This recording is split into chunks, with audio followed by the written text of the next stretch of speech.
আসসালামু আলাইকুম রহমতুল্লাহ। আপনারা, আমি জানি বাংলাদেশের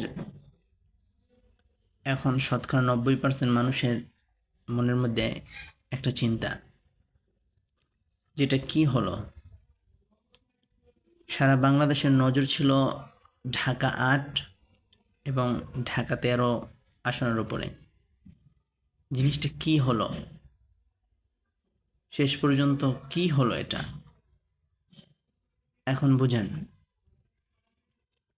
একটা জিনিস আপনারা লক্ষ্য করেন যে আমাদের বরিশালে যে পীর সাহেব চরমুনাই যে আসনে, ওখানে ওনার বিপুল ভোটে জয়লাভ করার কথা ছিল,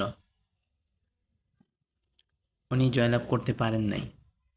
এরপরে আমাদের হানজালা হানজালা সাহেব, পীর সাহেব, পীরজাদা, উনি ওনারেও 600 ভোটে নাকি হারাইছে। এরপরে দেখেন আল্লামা মামুনুল হক সাহেব,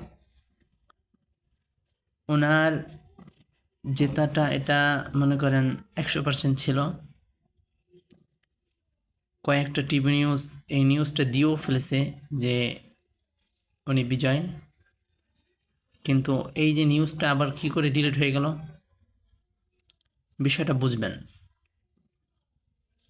ইতিপূর্বে আমরা দেখেছি মনে করেন সংসদের মধ্যে সবাই যখন কোরআন এবং হাদিসের বিরুদ্ধে চলে যায়, তখন একজন আলেম আল্লামা দেলোয়ার হোসেন সাইদি গোটা সংসদকে কাঁপায় দিছেন। সকলের মুখের উপরে কড়া জবাব দেওয়ার জন্য একজনই যথেষ্ট ছিল, দেলোয়ার হোসেন সাইদি। উনি আলেম ছিলেন, হক্কানি একজন আলেম ছিলেন। এখন এই পশ্চিমা শক্তি, এরপরে ভারতীয় শক্তি, এরা সকলে মিলেমিশে কত হাজার কোটি টাকা খরচ করছে, এটার হিসাব আমাদের জানা নেই। যে কোনো কওমি ঘরানার আলেম যেন সংসদে না আসতে পারে, এই বিষয়ে আমরা আগেই সন্দেহ করছি। কিন্তু বাংলাদেশ নির্বাচন কমিশন যে দ্বিতীয়বার এই কাজগুলো করবে, এটা আমরা আশা করি নাই। ববি হাজ্জাজ ফেল, এটা 100%। ও যে ফেল।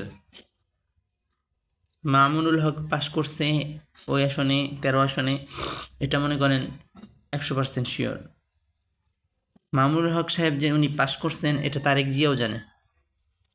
মামুনুল হক সাহেব যে পাশ করছেন, নির্বাচন কমিশনও জানে। ববি হাজ্জাজ নিজেও জানে যে মামুনুল হক সাহেব পাশ করছেন।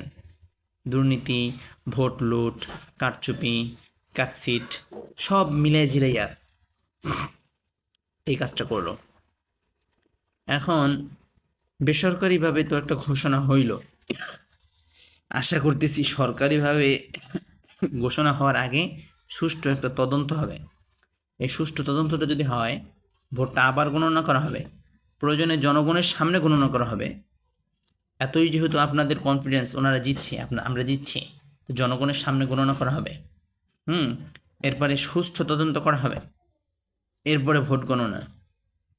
যদি এটা আপনাদের সাহস থাকে, তাহলে বোঝা যাবে আপনারা জিতছেন। আপনারা তো ঘোষণা দিয়েই ফেলাইছে যে 200 এতটি আসনে জিততে ফেলাইছে, তাই এত ভয় কিসের আল্লামা মামুনুল হক সাহেবকে নিয়ে? অতএব আমরা অপেক্ষায় আছি। যদি মনে করেন সরকারিভাবে যখন ঘোষণা হবে, ওই ঘোষণাও এই একই ফয়সালা থাকে, তার পরবর্তী কার্যক্রম দেখা যাবে ইনশাআল্লাহ। গোটা বাংলাদেশ অচল করে দেওয়া হবে। আপনারা মনে করছেন শুধু মোহাম্মদপুরে মামুনুল হক সাহেব একা। মামুনুল হক সাহেব শুধু মোহাম্মদপুরের সম্পদ নয়, মামুনুল হক সাহেব গোটা বাংলাদেশের সম্পদ। মামুনুল হক সাহেব শুধু মোহাম্মদপুরের মানুষের জনগণের নেতা নয়, মামুনুল হক সাহেব গোটা বাংলাদেশের তরুণের নেতা। এটা আপনাদের মাথায় রাখা উচিত। অতএব সরকার প্রধান এবং নির্বাচন কমিশনের প্রতি আমাদের একটাই দাবি, আপনারা সুষ্ঠু তদন্ত করেন এবং আমাদের যে কাঙ্ক্ষিত যে সুষ্ঠু তদন্ত করার পরে বা দ্বিতীয়বার আবার ভোট হবে, আপনারা আবার ভোটের আয়োজন করেন মোহাম্মদপুরে, ঢাকা 13 আসনে, ঢাকা 8 আসনে। আপনারা আবার ভোটের আয়োজন করেন। আসসালামু আলাইকুম।